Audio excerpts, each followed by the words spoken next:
the key is to feel comfortable being uncomfortable.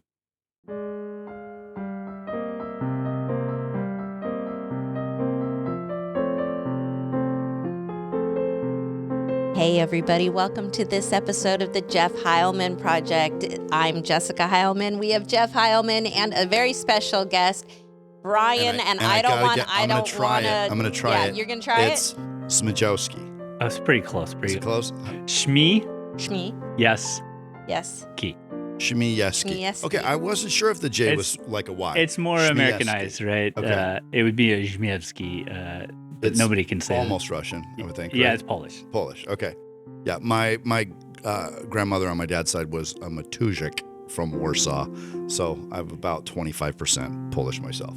Welcome Don't speak into it. our So Brian, studio. great to have you. And I'm really it's been a couple of months since we've had a guest, let alone an entrepreneur, let alone Silicon Valley self-made guy. I'm going through your history, like Stanford University, been your own boss for decades, like can say whatever the heck you want, and I am just really glad to have you here.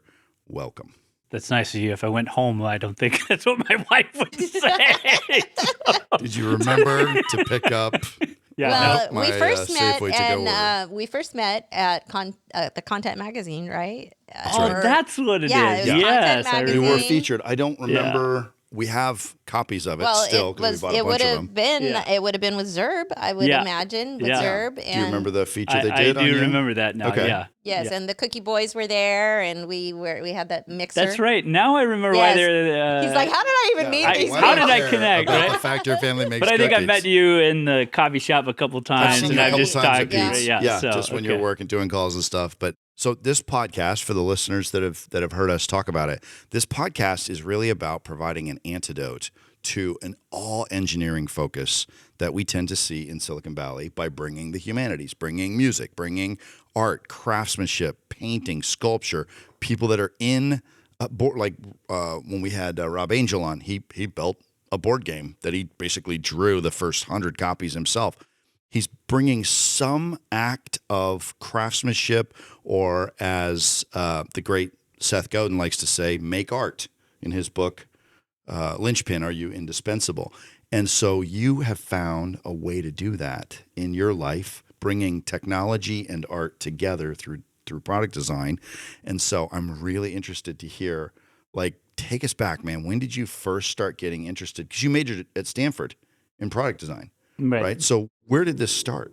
My parents encouraged me to participate in things, and I did painting and photography and all kinds of creative things. And that was always a big part of my life. It's just an expression. I was an introvert, still am an introvert, but part of my job is I have to be extroverted. So my creative passion is photography and being able to just, share expressions of ideas and stuff like that. And I find immense satisfaction out of that. And it aligns with what I do, but that, there's a part of me that's just, Just likes to have fun. and create. just Yeah. does stuff that So create. let's talk about the iPhone. When did the iPhone, like, literally, you're like, why would I not use an iPhone? Yeah, for when my it- photography?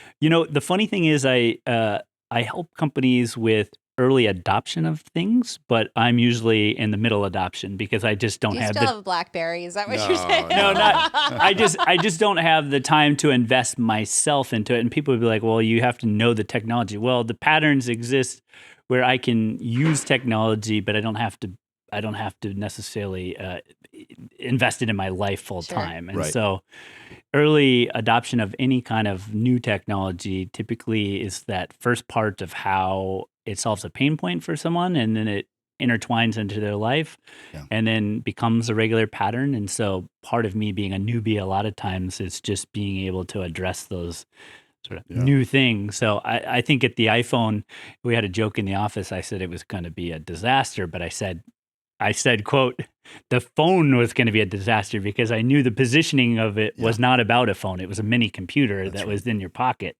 So the phone part is almost Which non-existent. the phone part now. was a disaster Exactly. in the but beginning, and now you just text. Yeah, and nobody uses phone calls anymore. It's all That's text. And Which, isn't that amazing? I had a friend of mine say, "Oh, text is going to take over phone calls." I'm like, "Are you nuts?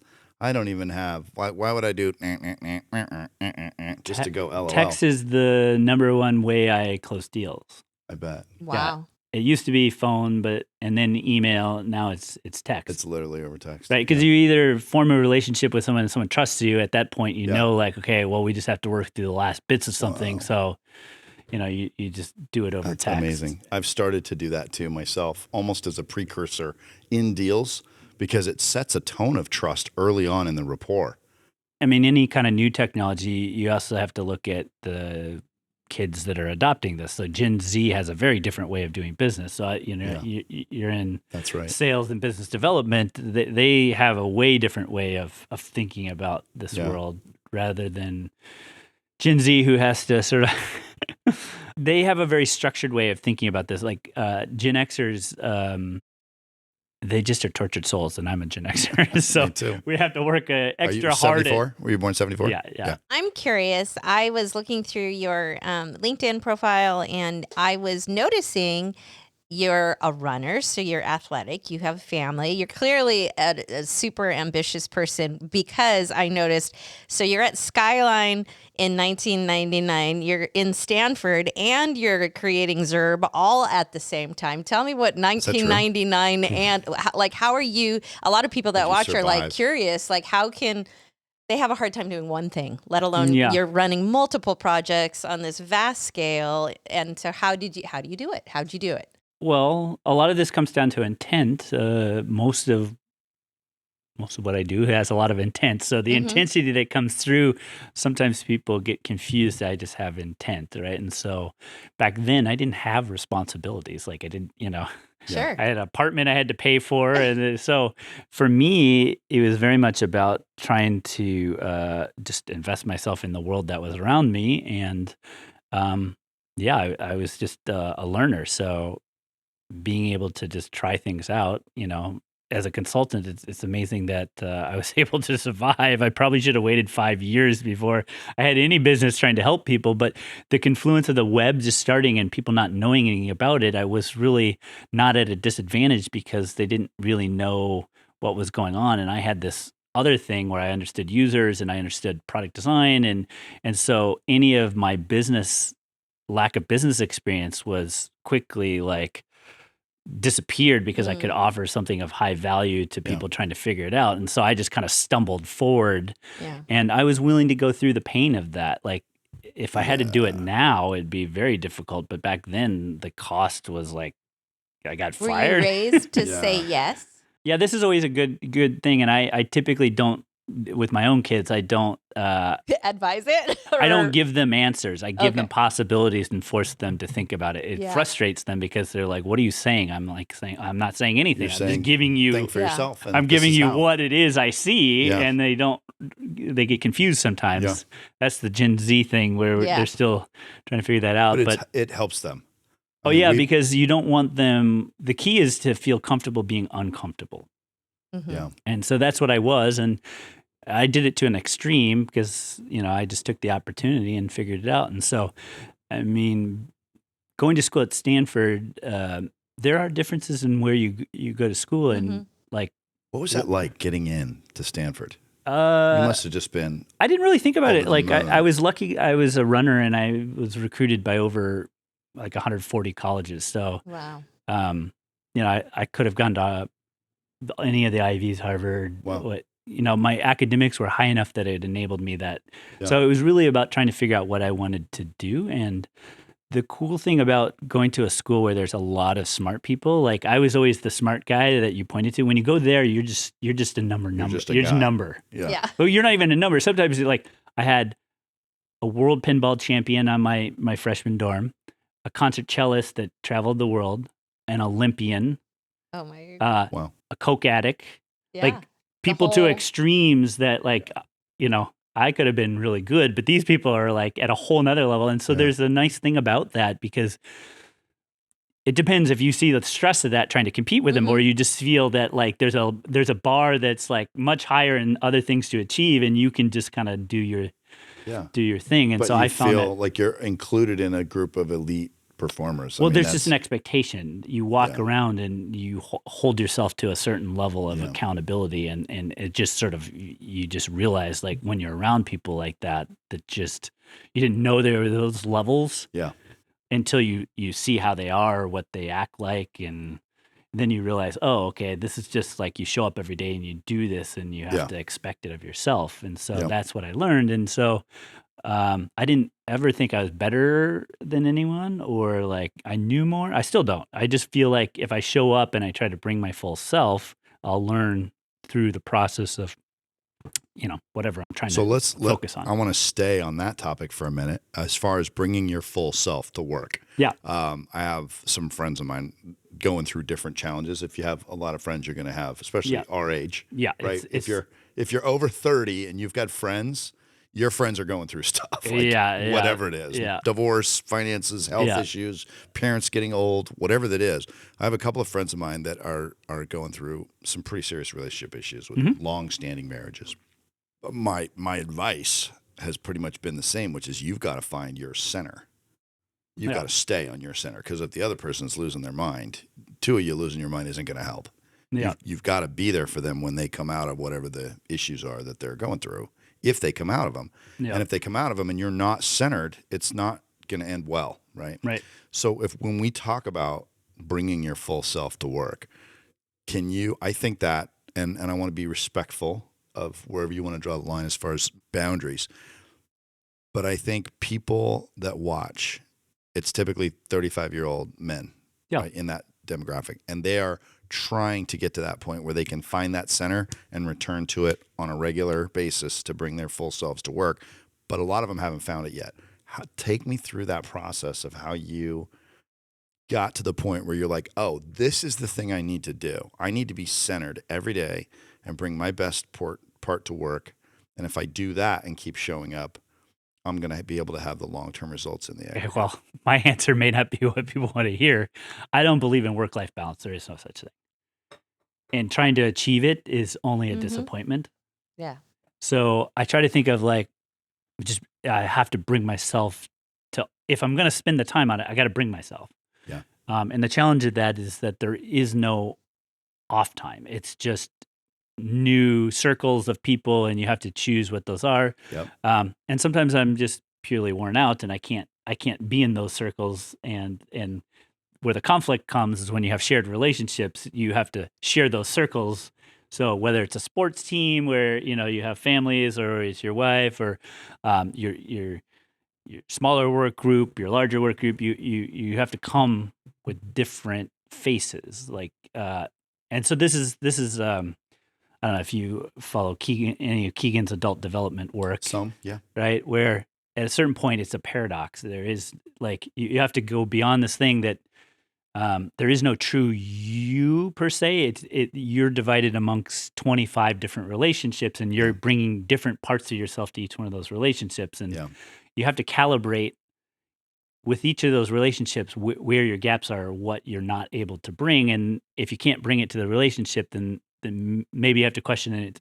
Can you be in the relationship, or can you bring anything to it? Yeah. Or do I have to bolster that relationship in groups, right, so that person can get what they say or think they need from me from the collective? Right. And sometimes this is very hard, especially once you have kids and you have a wife or a spouse that you've committed to, plus your family. And as you get older, like you say, your parents get older and they have a thing. So I can't say that I've done this right, or I can't say that I just know the problem space I get into, right? Yeah. Which is.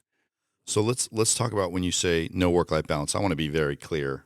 I want to make sure that you're understood and that the audience understands.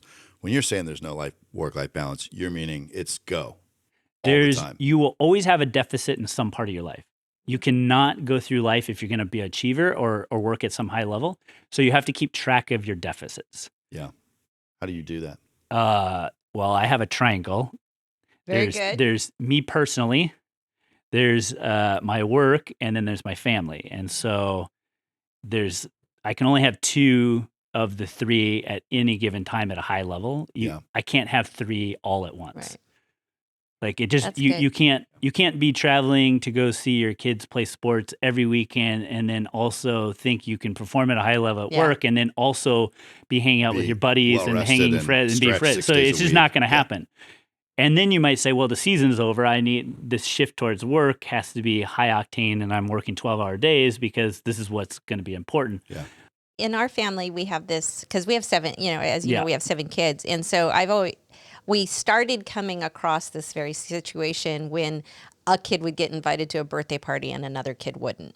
Or a kid would ask for some big present and the other kid wouldn't. And we had to really come to terms with life's not about fair. Like this is not about being fair. Just because Jeffrey's been invited to a birthday party does not mean I'm going to make Joseph get invited to, like we Yeah, can't all we come don't. to the party. It's not about being fair.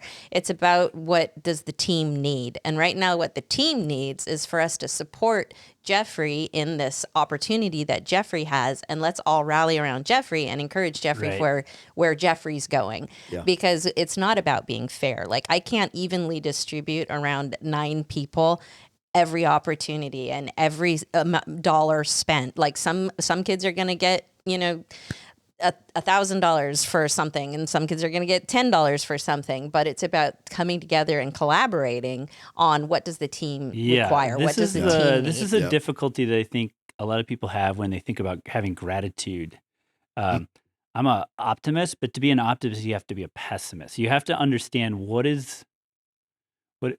are you losing out on, and you have to kind of touch that pain to understand why Yeah. you have the gratitude in the first place. Mhm. Yeah. And teaching kids that they have to touch that to understand why they have the gratitude of having what they have Yeah. enables them to reconcile, like, why does Jimmy get that Yeah. and I don't? Well, That's right. you kind of have to touch the deficit part, the part that's Yeah. like, I don't have that. It's not going to be balanced in a family. It's not going to be fair. It's going to be. That's why we try to support each other Yeah. and come from a point of view of like, let's be grateful for Jeffrey's opportunity Right. that he has to go to, Yeah. like Great America. I want to go to Great America. Like, oh my God, 7 Yeah. tickets to Great. I can't drop $800 right now, kids. Absolutely, like right? this is not reality. This is we This get is- to rah Jeffrey and then have them come back and be like, how was your time? Was it fun? Like I really wanted to create that environment to where they weren't jealous or envious. Like we'll just go get, I do make consensus. Like Yeah, we'll go to we'll go get ice 7-Eleven. cream. We'll go get ice cream or something. Like we're gonna make There's it a middle fun. ground, right? You're Yeah, teaching exactly. people to figure this out. Yeah, But yeah. that's the whole idea of abundance, is this conflict of That's like right. possibilities that exist, but I don't have it now. Yeah. Yes. But So your what is that? turn will be coming. But Mm. what By does something. that mean? You have to take into account, like, okay, well, do you have to do work every day for 7 days and you can't do the thing? And so there's trade-offs that have to be constantly calibrated as you go through it. That's right. And you have to check in with yourself to know, are these trade-offs making sense? But I think that happens in that sort of adult period where you start becoming your own person and you're trying to make Yeah. choices Yeah. for yourself. What role does your wife play in pulling you out of the rabbit hole when you go way down? Well, I mean, I've been very fortunate because, as a partnership, she's really maintained the household and stayed focused on keeping those pieces together, right? Keeping the balance of these parts, which would be impossible for me to do a lot of what I do at a high level Yeah. without a partner that's also considering the things I very value in a family, but I wouldn't be able to just be able to be present at the Yeah. detailed levels of some of the things. I'm at all of our sporting events and I show up and I always prioritize, Yeah. but I wouldn't be able to. But to be able to do all the meals and all the cleaning and all the organization of all the vendors. But that's where I think I knew that's what I wanted in a partner, though, as someone that understood what that partnership would look like. Sometimes as you get older and you make choices and stuff, you have to keep reevaluating that and check in where we are and how that that works. But I think that's obviously, for the 35-year-olds, as you get to this 45 and 50, where you see a lot of people dropping off because they Yeah. didn't know the trade-offs they're making and working through all of that is Exactly. it's not what you think when you're in your 20s. And so it's a whole nother Totally. ball game of what deficits have you created, right? Totally. How long have you guys been together? We are 21, 22 years. 22 years. Yeah. Okay. Congratulations. That's great. And after, 10 to 12, it's like, okay, we got some momentum. We can Yeah. get through the tough times. I would say at 5 years, we were still not great. Things were not going great. 3 to 5, you're still trying to figure out what you're holding on to. Like, I'm Yeah. not doing the trash, right? So That's right. you'll keep Yeah. fighting over, I'm not doing the trash, Yeah, right? yeah, yeah. And your spouse will either realize, like, this guy's not a trash guy. Like, Yeah. not gonna. Maybe I should take the trash out. She still thinks she's holding on to this hope that somehow I'm crafty around the house, that I'm going to be able to fix everything. And I'm like, Oh, that one yeah, hurts. I'm not that guy, but I can do my odds and ends, but that's not where my Not where the my passions center, are. that's not Yeah. where my center is. So I'm curious, what kind of running were you? I what'd was a you get long distance recruited runner. for? Long So distance, yeah, and okay. I ran steeplechase, which is the thing where you have wooden barriers and you go over. Okay. And I did that. I was a swimmer before that, and So you were probably running miles in high school at less than 5.5, 6 minutes. yeah,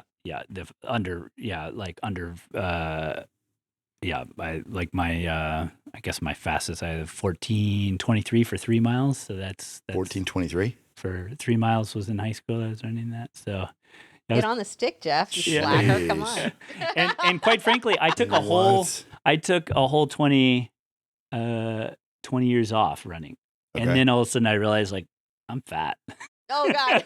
Yeah. I got to do something here because I just got away from it. And I've been doing it, almost 8 or 9 You're years. back to running. Yeah. And it's yeah. my place of like letting go and trying Totally. to push out my frustrations or anger. How are Yeah. like so many people, they feel like their knees are going to go out their hips, or like, how are you finding? Are you finding because you were so You know how to move. flexible You're okay. and like when you were younger, you've just This kind is of a question continued that to apply that? Gen Xers are asking now because everyone's like, okay, now this is falling apart. Now this is right. Yeah. And it doesn't happen like one thing. All of a sudden, No. like 3 things start Yeah, happening at yeah. the My same back time. hurts and my knees are Because shot. we're working on you on stretching, like because you're a big I'm guy. you horrible can at always- Stretching yeah. is Stretching a thing. is I a mean, thing, after I yeah. read David Goggins' book, it was like, oh, people Yeah, die if you yeah. don't do Yeah, it. but he's a Yeah. crazy dude. He was He is stretching crazy. 8 hours a day Yeah, at one yeah. point to fix Yeah. his problem. Yeah, I'm like, exactly. I was listening to his podcast with my son. I'm like, this guy's the extreme of Yeah. He's the extreme of He's everything that he extreme. does. But he also ran, like when they said that his legs were like trying to stretch steel cables, he ran like 275 marathons in a year. That's 2 every 3 days. That's crazy. So have you done a I've marathon? never done a marathon. You know, the thing is, like, at my height, I was probably running 120 miles a week, but I'd never run a marathon. Wow. 120 miles a week. Yeah, that was at the very peak of where Oh I my was at. But gosh. yeah. I'm like, they didn't even have the type of running. They didn't even have the Hocus back there or whatever. The best running. Well, Yeah. some days I was running 3 times a day. Yeah, a morning run, a middle Where run. do you have time to Wow. like do? Well, that was when build you're companies. there was do, no, Yeah, you're there was- 20. You're 20. Like, you have Nothing no wrong risk. with your body. And I mean, really, when I hear people talk about life challenges when you're 20, I mean, there's obviously people, Yeah, but most people sure. don't have, like, no. they have plenty of time, If you- plenty of things. Ladies and gentlemen, if you don't have problems right now and you're in your teens and 20s, don't worry. It's coming. There's your share is on its way, and you will learn So how to I have deal a with question for both of you, and whoever wants to answer first. I was reading through your LinkedIn bio, and you were talking about how running is a metaphor for life, like you keep pushing forward. What would you guys say would be the opposite of that? it. The opposite What of is running. the opposite of like continuously striving for Bed moving rotting. forward? Instagram. Instagram. Oh, see, that's a great answer. That's Yeah. why I asked. So Yeah. scrolling or Yeah, it just reflects. It's like the antithesis of being surrounded by people in their presence, where you get that sort of vibe of like what it is that's possible. LinkedIn, or I feel like Instagram is the opposite of it. It's like you're demoralized by people that have some like thing, and it doesn't really connect you to like what you could be. It sort of just is a way to waste away your time. So It's I don't know how to explain. Am I explaining that right? yeah, It's no, like, absolutely, right? it makes Just sense. being in presence of people we're has the a different- most connected we've ever been. Yeah, And yet, is that really, how do you define connection, right? Because to me, this is the most connected that I've been on a podcast in a couple of months with when we actually have a guest. Most of our guests too are out of town because I know a lot of people in a lot of cities. So they'll do a Zoom call. But this, like actually physically in person, it's probably been 6 months. Yep. This is connection. This is the real Instagram that social media is a reflection of.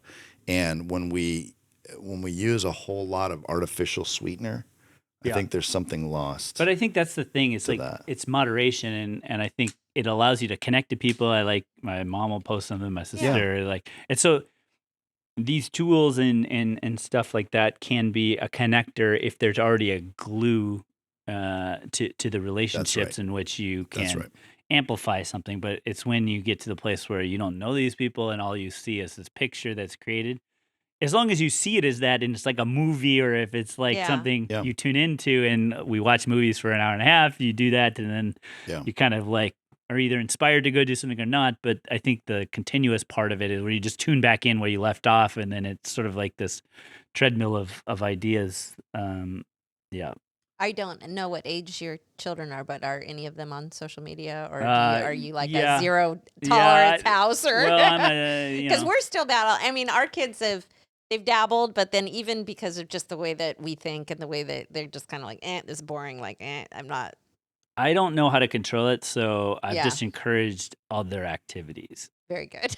Right? So it's like get them invested at high levels of sports. Try to get them doing other activities. There's a thing, and this is something I've tried to talk with a lot of people about, but I don't really mind burnout. Like if a kid is trying to do something and they get burnt out on it, there's this idea that that's a bad thing, and I'm like, no, they just do something else. They stop it. Burnout is a reflection of a parent's desires for something else to happen. And so if a kid's willing to do something at a high level on their own and they're inspired to do it and they get burnt out, well, the thing is there's 20 other things you can do, so you just switch. So we had to go through this with my daughter. She was doing gymnastics. She kept getting hurt. She had 3 surgeries, and so she just wasn't having fun. Yeah. And then she's doing something else. She's diving. So Hey, at Stanford? We have a Stanford club team? Yeah. And our son over there on the wall, we can't see him. He's a diver? The Stanford Dive Club for like 7 years. Okay, cool. Oleg and Coach Ryan. Okay. Who's Doug? Doug. Yeah. Doug. We know Doug real well. So he super nice guy. Love him. Shout out to Doug. Shout out to Doug. Hey, Doug. We'll have to send him Joseph this. dove for him at De Anza. He dove for him at De Anza also. So Doug had the 2 jobs. And I know Doug knows a lot of people at Stanford in engineering, and so I've already had conversations with him about that. But I think the thing is that doing things at super high levels gets you to a place where it's highly volatile, and to stay at that place for long periods of time is a gift. Yeah. And then at some point the flame will die, or you keep on it. I haven't understood why people want to keep a low level flame going for long periods of time. Like what if you need to do that, or what the point of it is. Yeah. And so I think for my own kids, I've always tried to be encouraging them and then promoting high levels of performance, but not judging them on it. And so you show up and you cheer and you keep giving them opportunity, but they have to drive whether or not they're going to do it or not. And if that flame goes away, and as we all know, diving's 5 days a week, or at least it's 4 and 5 days a week. Is yours 5 days a week? We're not there yet because we just switched. Okay. But going from almost 30 hours a week in a gym to like 3 days a week is like it's like great. It's a different thing. So I'm happy for her, and she gets to do it. But Joseph, he started diving when he was 10, and he started to burn out. But 16. He wasn't injured, or he was just kind of like losing the drive, losing the passion. So I had to ask myself, like, is this just because you want to quit because you're bored, or is this because you're just like really physically tapped? And so we just shook it up, and he went because he was taking the train. We had him take the train up and back every time. And then I was like, let's just not take the train anymore. I'll drive you and drive you back. So we go back to driving. We'll get a hamburger on the way back. And that kind of got him through it. And if you do it at traffic time, then it's like, exactly. It got him through it. But, it's so important to not but it's such a good life lesson for even us. Yeah. Because you've come across burnout so many times, and I'm sure you've come to burnout. I burnt out in my own role like 10 times. Yeah, but then you're in a position to where you're like, crap, I can't quit. So how do you get through your personal burnout when you know you've got bills to pay and you've got job and you can't? Viktor Frankl. You can't move to next Frankl? Yeah. Huge fans. Right? So Viktor Frankl, if you give yourself, you can make people, you can either look at everything as making something, right? Yeah. You can look at it as an experience that you share with people, or you can endure suffering on behalf of something. And so That's when right. I get to a place where it's like, oh, this sucks, I just go like, okay, well, this suffering has to be in service of something. If it's not, then That's right. it's ludicrous. But usually if I find the purpose behind the pain, Yeah. then it's easier to work through, because I realize, okay, this is all made up in my head. This really That's isn't right. suffering. There's varying levels of There's suffering that varying goes levels of deeper. suffering, Yeah. and the real suffering is to do anything slightly uncomfortable with no meaning. Andrew, if you want to associated with put it. the link to Man's Search for Meaning by Yeah. Viktor Frankl, Yeah. that is the book that we're talking about. Yeah, That's right. But that kind of unlocks something in my head, because then I Yeah. realized, okay, well, how do you just, it's nice when things are peachy, but what do you do when it's not peachy? And that kind of unlocks something for me to realize, like, okay, there's like, it's like Dante's Inferno. There's like levels of hell, but you can work through that, and that goes back to that deficit part of how are you managing those deficits and the negative part to. So when you look at your business, when you look at product design, it's user experience, right? It's software product design. Yeah, is the business. most product. This is the thing I always thought was funny, because I was a product designer, because the intent was to make something or create something. Yeah. And then people said, no, it's about the experience of the thing that you're creating as UX. And I always thought it was like, well, that's dumb. Like, you still need to make something. Yeah. Yeah. Somebody needs to ship something. You have to make something, right? So I always thought it was like a eToys.com. weird separation of people that were trying to worry about the experience and people that were making stuff. I just thought they should be the same thing. Yeah. And so I've always had that principle that, you should be thinking about this. If you're a maker, you need to be thinking about, what are you making this for, and how do you relate it back to the audience or whoever you're making it for, even if you think you're 20 layers in. What have you learned about human experience, about people interacting with technology, that has helped you to be successful as a product designer? People are crazy as shit. Yeah. If I you agree. start there, Yeah. then have lower expectations of what you think you're trying to do. Like, Okay. because if you're trying to control something, right? When people see like the success of Instagram or these big things, they there's this control. They controlled the product and made it what it is. Well, that unfolded because they were open to possibilities and they had enough runway to keep figuring this thing out, and it kind of unfolded. They had very little control at a certain point, and some of it was pure luck, right? But I think this Totally. is where having a plan of what you think you're going to do and then trying to marry it to what it actually could be is a hard piece, because you always have to know that you're not Yeah. fully in control. You don't really know what you're doing. You think you have an idea, and it comes down to like people. They're highly variable, and they're not just a line item in a spreadsheet that you can look at and say, well, that's going to produce this result. Yeah. You get turnover of people using things. Some people come and go, but I think what's important is that you have to be open to who's willing to listen to you. Like, if you can't get someone to listen to you, then you're producing a thing for one person, which is a hobby or something that you're interested in, which is perfectly fine. And I tell people they should go explore those areas. And a lot of unsuccessful artists, unsuccessful in quotes, you can go make stuff. There's nothing, but Yeah. to make a commerce out of it, to make a life out of it, that's a different problem. And Totally. and so you have to be very willing and open to understanding how audiences work, how people use the thing you had intent with, and realize that it may not be exactly how you envisioned it. So that actually tees up a question that I had that hit me about 2 hours ago that I really wanted to ask you.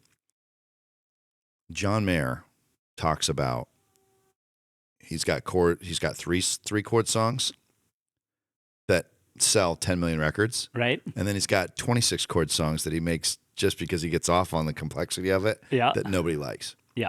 And so I would love to have your example of the product that you built that had the most commercial success, and then the product or anything. It could be something personal in photography, of a single shot that you took, or a race that you ran, to where maybe nobody saw it, nobody knows about it. somebody would have to ask this question to get to ever having that Yeah. production see the light of day, even though it may not have been any commercial success at all, but you were the most satisfied with it. Oh, okay. Well, I've built a number of apps and products, and I'd say uh, the one that's been most successful is the least financially sort of like viable on its own. So we built an open source framework in 2011 called Foundation, and it was the first framework that made it easy Wow. for you to do responsive design. So it was this really timing the market where people were like, how do I do a web page that also works on a mobile device? And every executive's like, we need to be Wow. on mobile. Wow. And so we built an open source framework that we'd never built open source software. We'd sort of put it out there, and we had Yeah. built an audience of people who wanted our advice on how to do this. And Wow. we took many, many years of doing the work and put it into a set of rules that was a framework Sure. in code, and then we started releasing it, and it created a lot of service opportunities and a lot of marketing exposure for our core business. Yeah. And so viable from a marketing perspective to create leads, but there are probably 1 million plus designers and Wow. developers used it, and I would say a lot of those methods are probably used across all websites. So we've probably influenced Wow. 10 to 20% of all websites online based on Wow. Based on that mobile framework, best yeah. practices of what you're doing, because we were doing it every day, trying to put it out Yep, there and put a yep. framework. So Yeah, you were doing the Mr. Beast thing in software. it was fun, yeah, but I didn't know where to go with it in the Yeah. next place, and I didn't know like how open source software worked, and I didn't have Sure. a plan, or and then you get big giants like Google that does material design, which helps them in their ecosystem of Right, phones and right. stuff, and so we're just a blip on the radar. The funny thing is that Apple hired a team of 4 to take our open source and make their own coded framework in their business, and we got a lunch out of it. Oh God. So I like to say, like, Yeah. the most successful thing is we got Apple to pay attention and use what we did, Yeah. and a lunch. Yeah, And a lunch. Yeah. And I was busy that day, so I didn't even get You to didn't go. even get to go. Yeah. Yeah. Yeah. So that would be an example of something successful. But that's your 26 chord song that you loved. And it was incredible, but had and then I would say, well, no, that was the practical was thing. the That was the one practical that practically that people people- understood and okay. could use, Yeah. and it affected lots of people, Yeah. and it still has a lasting impact on how people, Wow. construct their web pages. But the flip side of that is my own craft of photography. I'd put stuff online, and people were like, "Oh, can I use that in my blog post? Can I do that?" And I was literally getting started getting almost one a day of people asking, because I'd post my photography from my digital camera, and they say, "Can we use this?" And so Wow. at the time, iStock Photo was a big had started up, and it was 25 cents, and I'm Yeah. like, "Oh, well, what if I just put my stuff in?" I was like, "I don't want to use their platform. I'll just make my own." Wow. Oh wow. So we built a software app, and it was really cool. It had a cool brand. It was called Lucky Oliver, and very different and focused on connecting. But I spent too much of my time connecting to photographers, and not enough on the flip side of connecting to buyers. And at the time, before there were cloud services, you actually had to have physical servers and try to right. connect everything. And so it had like 25 servers, and I didn't have enough manpower, and I was spending like $7 or $8 grand on Google a month, and it was like, giving Google the Yeah. money at the Yeah. same time I was trying to get new customers, Yeah. and I was like, AWS isn't and I was like invented trying to yet. get the power to stay on, and then Oh I'm like, my God. and the Wow. whole thing I ran out of steam. But it was more of a passion Yeah. project that I could carry a lot of people with me, but I didn't really understand like what the business rules were and how it Amazing. was self-sustaining. So this is where I've learned that, one, you have to build in any business you create, you have to build an audience. You have to find people who can not only enjoy what you're producing, but it solves a problem that they keep coming back to. And Yeah. sometimes that takes a while, because you tap into something earlier than most people see. Yeah. And you have to build awareness of why they want that thing. That's a harder way to go, but in a commodity-based business, you just have to bring unique qualities to the sale that help them see why they'd spend time or money with you, right? And so that has taken me a long time. Yeah. How big is Zurb?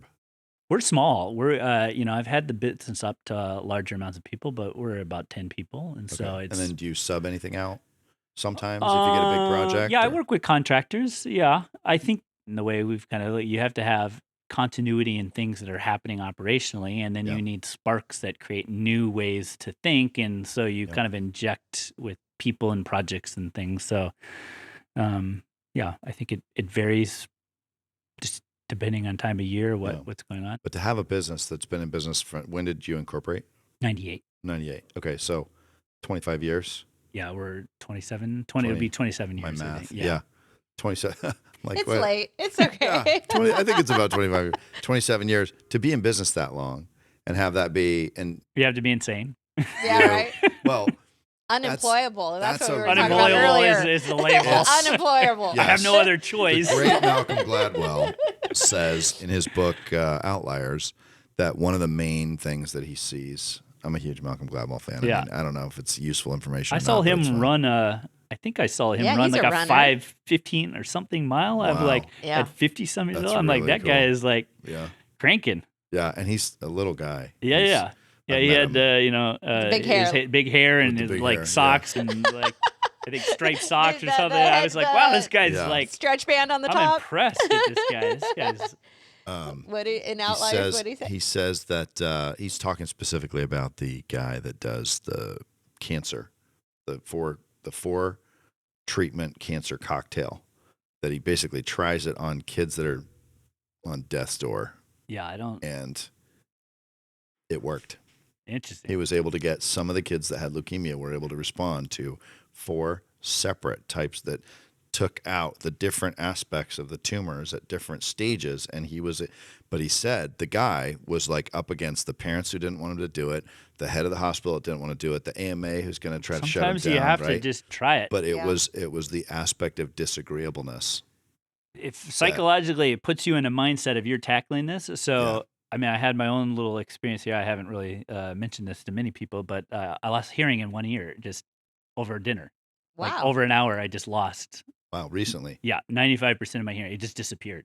Oh. I thought, this is strange. I didn't know I could get a cold so quickly where I'd lose my hearing, but Wow. it's called sudden hearing loss. And I guess it's like a certain amount of people, it just happens. It tends to happen with, as you get more middle aged. But I was like, okay, I didn't know what this thing was. And Wow. the first day I thought I was just like cold. And the second it didn't Mhm. go. And my wife's like, no, something's wrong. And then I'm like, so I got into ear specialist. Then I realized like, you did a hearing test. I'm like, okay, I lost 95%, and all I could hear was garbage out of the ear. So it was Mm. actually worse than not hearing because it was like. So Mm. then you're like, okay, what do I do? So they start doing steroid injections, and I went and I spent 40 hours in an oxygen Mm. hyperbolic Mhm. tube where they simulate you going 30 feet under in the water. Wow. And so, but part of it is a mindset. Like all of a sudden you're like, okay, well, I'm going to throw what I can at this and I have an opportunity to do it. So I'm going to try and solve this problem. Yeah. And yeah, I got my hearing back. But Really? yeah, but some of it is just like, Like you don't have a choice to, you just mostly like, you back? try to think about, okay, what do I need to do here? And you come to this conclusion that, okay, well, I may not hear again in Yeah. this ear, but you were like, okay, well, maybe I'll try these things. And some of it, I think, is just like the willpower and Yeah, whatnot yeah. to just like You just got Push it through. try it, push through. And then, Wow. some of it's lucky. But And how much would you say is it not noticeable at this point? well, now I have tinnitus, so I just hear like the ringing. Constant Yeah. ringing. Yeah. But for 72 hours, I heard like a siren Mm. and crinkling. So I was like, wow. oh my gosh, is this my life? Like, am I going to live like this? How am I going to deal with this pain of just, yeah. it wasn't physical pain. It was like, It's the emotional pain of being Yeah. under yeah. stress. So it's nothing like having nervous system. leukemia or cancer, but there Yeah. is this like thing I just realized as you get older and you have these Yeah. things happening to you that there's a perseverance Wow. of just like kind of just being in it and trying to figure out, can I use that? Am Yeah. I willing to do that and being open to it? And I don't know if the oxygen helped. I don't know if the steroids helped. If it was just, if I did nothing, would it have helped? But I was lucky that I got my hearing back. Wow, That's So, amazing. How long was it gone? I would say about 10 days. Wow. Yeah. Wow. But it started like at the tail end, it started to trickle back, and then it Then yeah. it's quote unquote fully Yeah, recovered. now I can hear. It's just the tinnitus. Is the tinnitus Yeah. 24/7, or do you have it waves? Yeah, 24/7. Yeah. And how long have you had that?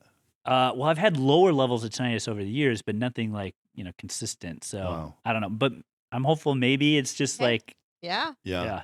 But I can't tell you, I took steroids and like after taking steroids, I came down off of those. I'm like, totally like spins you around. So, Wow. but Well, I appreciate you sharing a personal story, and Yeah. obviously a victory of having, even with tinnitus, you'd rather have some hearing with tinnitus than no hearing. yeah, it's manageable, right? It's like, Yeah. until I talk about it, you don't really pay attention to it, and then you pay attention. But Yeah. yeah, I firmly believe in, my mom is in that same sort of mindset where you kind of just like, you have to have kind of a can-do spirit and know that you can't fully control situations and scenarios, but put yourself in a place to see possibilities and see what happens. Well, I love how he talks about in that book, Man's Search for Meaning, how he says like the optimists were the first to go because Yep. they couldn't face their reality. The true optimists that Yeah. weren't The pessimistic. pessimists were all the next, and then he said the realists were the ones that were able to survive because they Yeah. could accept where they were at. Yeah, I've tried and to work figure do out it. someone's got to do a quadrant on what that is, because Yeah. it's not being optimistic and it's not being negative. It's no. touching. It's toying with the It negative. seems like it's being present. Actually, right? if you look at it, or some way. the Stockdale paradox from a different Jim Collins, right, writes about Admiral Stockdale, who was in prison camps for like 7 years in Vietnam. I mean, a really long time. Yeah, and there would that's be suffering right there. Yeah. That there is would be like, and he was jacked up, right? When he came out, nothing worked at that point. But he created a series of Morse code that was encrypted Morse code from Right. tapping that he could communicate through. And his turn to be released would come up, and he'd be like, "No, send these 4 guys. yeah, Like, how many guys will you give me if I stay? How many guys will you give me?" And they're like, "We'll give you 5 guys. Great, send those 5 guys home. I'll stay." Yeah, Right that's until the war's incredible. over. I mean, really, really, like, if you look at how you incorporate the man's search for meaning with the post-traumatic stress, there's nothing post about it. He's under duress all the time. right. But he said the optimists were always the ones to go crazy. They would literally just go crazy and just Yeah. start doing stuff so that people beat them to death, so they would Yeah. end suffering. But he said, you always confront the brutal facts, but never lose faith. That Yeah. was the takeaway. You confront the brutal facts. You are pessimistic to the fact where you're not thinking it's better than it really is, but you're never losing faith What do as you, the what do you as think the that hook for is? that. Are people gifted with that, or is that something that they learn over time? I think Or- it's something that that is built into someone who is conditioned to find a way to survive no matter what. And condition based on their I think environment it's or their based on, I think upbringing. it's training, honestly. A training? I think it's Training, when I say your conditioned, I'm examples. saying you do enough But that's work just in my your opinion. mind to be able, because we talk about this with the kids. I attempted for 10 years to play professional golf, and it's That is a brutal sport to it get is on this. not easy to do. Doing a full-time. Monday walk on for this guy with a full time job and the kids. good news is for the entrepreneur, it is the ultimate entrepreneur sport, right? If you do the work, you get paid that week. If nobody has to pick you, you're not Right. part of a team. You're Yeah, an independent yeah. contractor, right? Yeah. If you don't show up or if you don't make the cut, you don't get paid that week. But it is exceedingly lonely. It is very difficult to be on all the time. Absolutely. Plus, I'm still running a 60-hour, 70-hour a week sales job, plus a side business, plus a huge family. And I'm playing off the arbitrage of East Coast and West Coast time zones to where I would leave, my boss would say, "Hey, we got to have a one-on-one in person," because it was Intel. Got to have a one-on-one. We can do it any day you want, Tuesday or Thursday. Tuesday. So we do a one-on-one Tuesday morning, 11, and then on the days where I had tournament week, he'd say, "You want to go to lunch?" "No, my wife's picking me up." Yeah.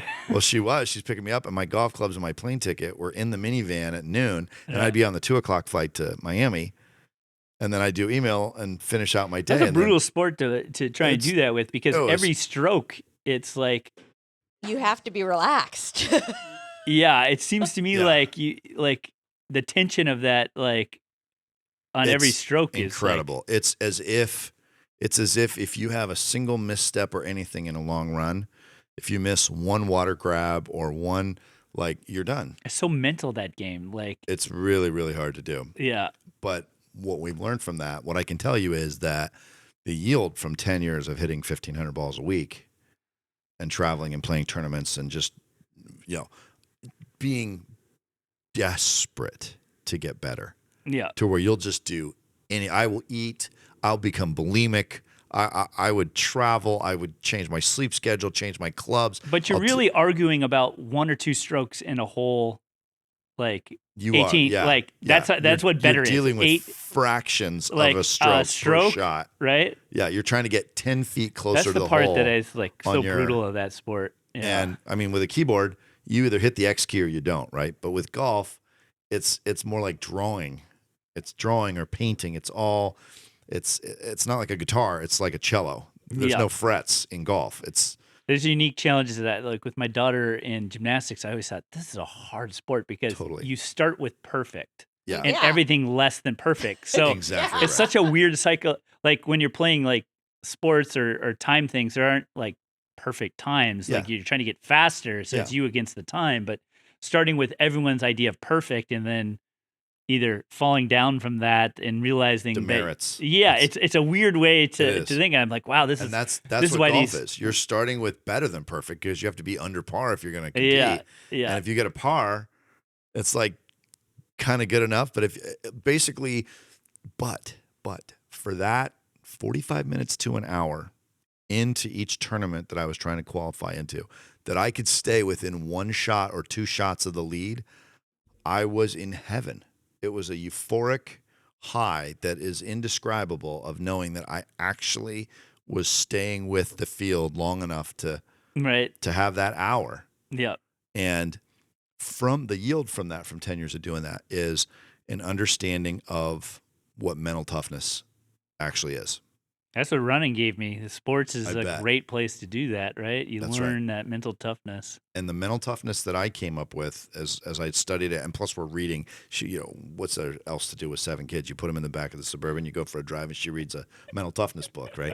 That's what we did for 20 Yeah. That's years. what we did. Well, Not everybody did does, that. but that's what we did. But come to find out that mental toughness is really 2 things. It's conditioning for the reduction of lactic acid in the nervous system through stretching, hydration, proper circulatory, proper diet, an Yeah. alkaline diet, Yeah. in order to get the chemical reactions in your body through fitness, training, lifting, Yep. stretching, to be as good chemically as it can be, Yep. and then upgrading the narrative about what stuff means, which is back to Viktor Frankl, right? Yeah. Those 2 things combined end up controlling the neurochemical reactions in the body and the emotions as a chemical reaction.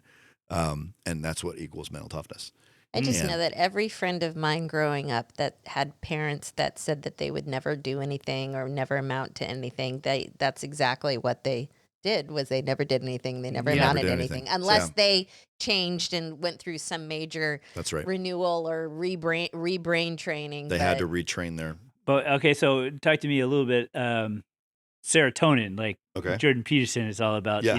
Yep. part of the discipline, make your bed, you Yeah. do that. But part of that is like, how do you, you build that core of energy to stiffen that back, right? That's right. Which is the conditioning part. But the physical part of that is the routine, like the things that you put yourself in. But I was talking to someone, who was I talking? It's not just about the routine, because you have to then have purpose of why you want to. The body's going to ask, why must I suffer? At Yeah. some And- point, it's going to ask that And why do question. I want to suffer more? What is the benefit of suffering more? What That's is right. the what you start to realize is there's what you believe there to be, and then you start realizing there's other levels that you don't even know about. If no one explains it to you, you can't see it. Yeah. And I learned this early. Running is that Running way, right? was my first thing. I'd never really run before, and the funny thing is, I got into running because girls paid attention to me. Hey, there you Sure. go. I'd never That's a run meaning. before, and I ran a track and I won a race, and like a girl talked to me, and I was like, "Wait a second, What? Hey.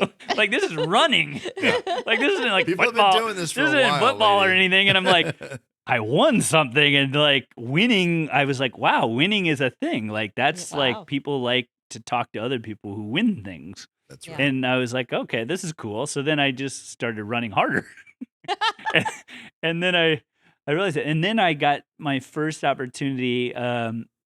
This was in middle school, and then I ran. My mom introduced me. I ran my 8th grade year and lettered as a 8th grader in high school. But my first practice was like, okay, run with these guys. And I'd never run more than like 3 miles. And they're like, okay, this is a 6 mile run. Wow. And so these Oof. guys are like, who's this little, Yeah. brush off guy? So I was like, okay, I was determined. I'm like going to stay with these people. Like I'm going to run the whole time and try and stick with them. Of course, what do you have to do? I had to go to the bathroom, but like the whole run. Of course. So it was like, Oh, not only yeah. was I mentally just trying to run with them, I had to like go sit on the side of the road and just Oh, so.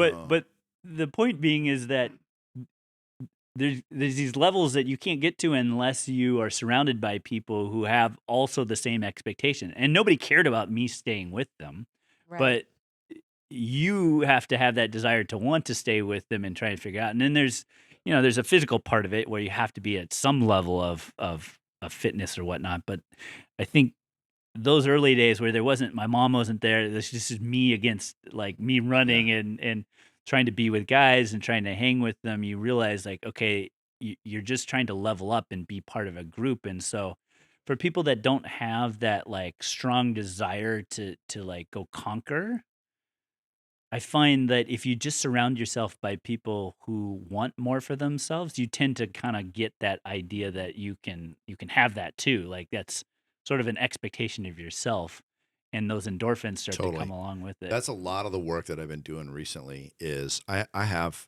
friends that have made hundreds and hundreds of millions and billions of dollars. Yeah, I've And- made a lot of people a lot more than Yeah, I've right. ever Oh made. my God. And it kind of gets annoying after a while because A you little start bit. sitting there saying, I don't mind working. I like working. I've tried not working. I've had 6 months off or a year off, and we've enjoyed that time. Yeah, But I want the work to have the leverage that gets me some results, right? Yeah. You want to get good results. but a little from of the work that's you're luck, doing.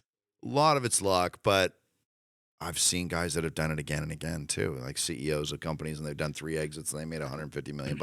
Yeah, And I think when you look at income, you have to look at leverage, right? Are we building software code? Like Naval Ravikant does a great job talking about the pyramid of, yeah, the actual pyramids are built by the Egyptians because they leveraged labor. yep, You got the Medici family that built and funded the entire Renaissance because they had leverage from banking, double entry accounting, right, for banking, yeah, software code, right, which is what you do, yep. and then now content is Yeah. that fourth area. But many people don't want to take the risk of sort of getting into that next category, like of level, and some of it's prohibitive, right? Because you have to have enough whatever leverage to get to that next Yeah. layer to actually be able to do it. But you have to keep going. You have to keep leveling up, and that's the hard part. Because even if you're successful, you have to keep pushing yourself into areas that Yeah. are not comfortable, and that's the hard part. Is like a lot of people think, well, if you've arrived, then you're all good, but you have to keep reinventing yourself. You have to keep pushing yourself into uncomfortable areas to even keep status quo, right? Because Yeah. things change.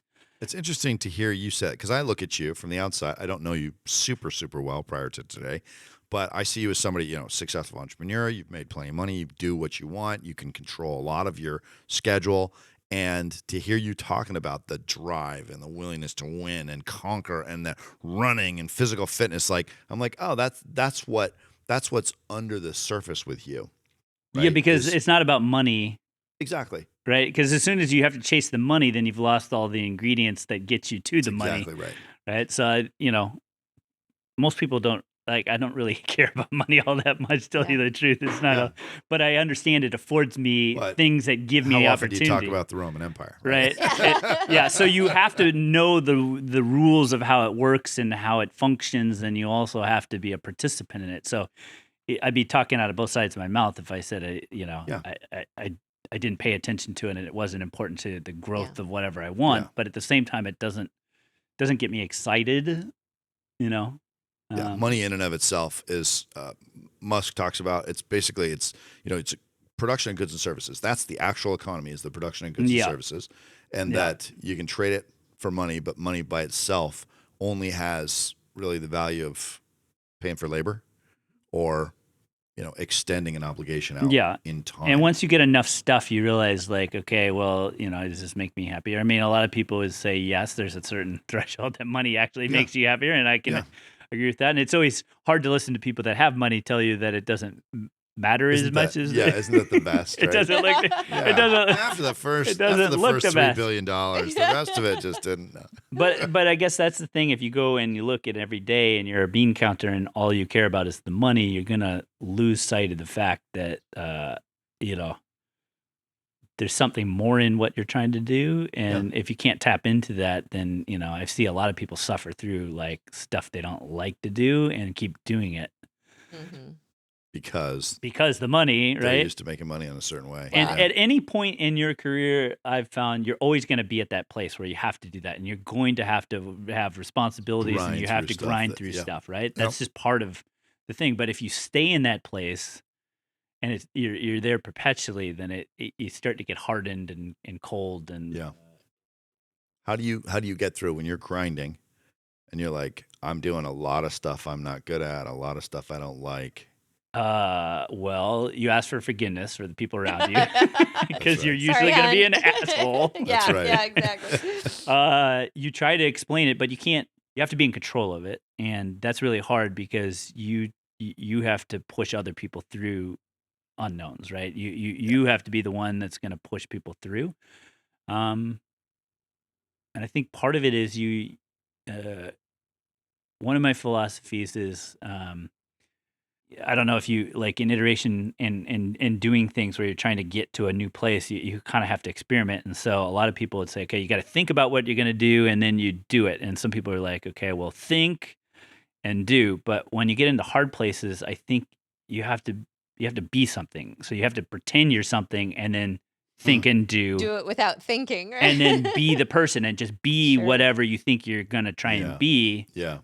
Without trying to overthink it and just do. So do, and then kind of recalibrate and think. But, if you want to be a successful... Almost as if you're putting on a persona of a person could do those things. Yeah, because if you aren't going to surround yourself by 5 people, like you're going out for the 6-mile run where you have to be like... Yeah. And you don't have that around you, then you have to then create the environment that puts you into that mindset where you're trying to be the thing that you think is necessary, and you do it, and then you're like, well, maybe I don't want to be this, but some derivative of it. So our buddy good. Mark says, act like you've done this before. Yeah, I have a buddy of mine played pro baseball, and he's like, his narrative is just act like you've done this before. Yeah. Yeah. There's what's that look like?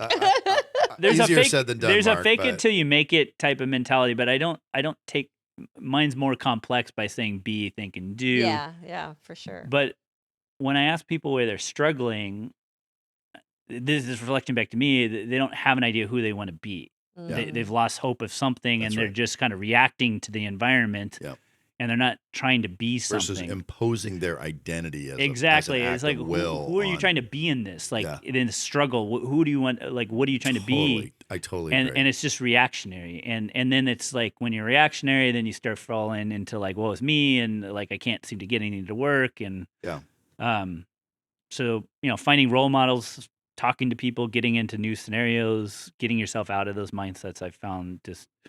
That's the battle. That's the game if you're going to be in business for 20, 25, 30 years. Because you're going to have those seasons. Yeah. Tell the folks at home, what are you working on?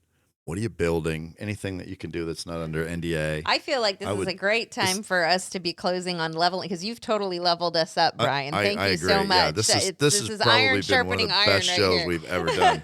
And I'm not surprised, because you've got a lot of depth behind well, I appreciate that. I don't know. I'm blabbing away. And no, it's very good, and very much apropos for this audience, which is all about bringing the human side to the struggle that we all go through in business. So would love to know, first of all, are you on, what platforms are you on as Brian, and what platforms are you on as Zurb? Well, when you're trying to build something, you try to be both on the same platform to get. Yes. That's right. But I reinvested myself back into LinkedIn, and I try to share my know-how on things related to people and how they use software and how to build things at scale using the shared mindsets of. You've got some great custom blurbs that you Yeah, do with. this is the whole. I take a stick figure, a line, and circles, and I try to keep telling unique stories from that in Yeah. a way that conveys something that someone could go think about. If you're not following this guy on LinkedIn, he puts out some of the coolest content that's just visually stimulating. You do tell great stories, and you do it in a way that I think sometimes folks in engineering can get a little too engineering.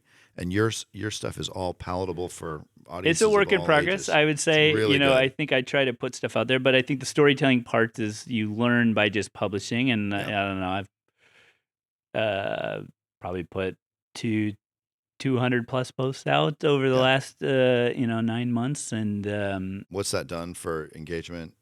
well, it's funny thing with LinkedIn. It's like it's very much about DMs. It's not about the public display of stuff. It's more about what conversations are you trying to have with people. Offline, yeah. And I've learned more about what that world looks like, Okay. of what I'm trying to do there, because I wasn't doing that before. And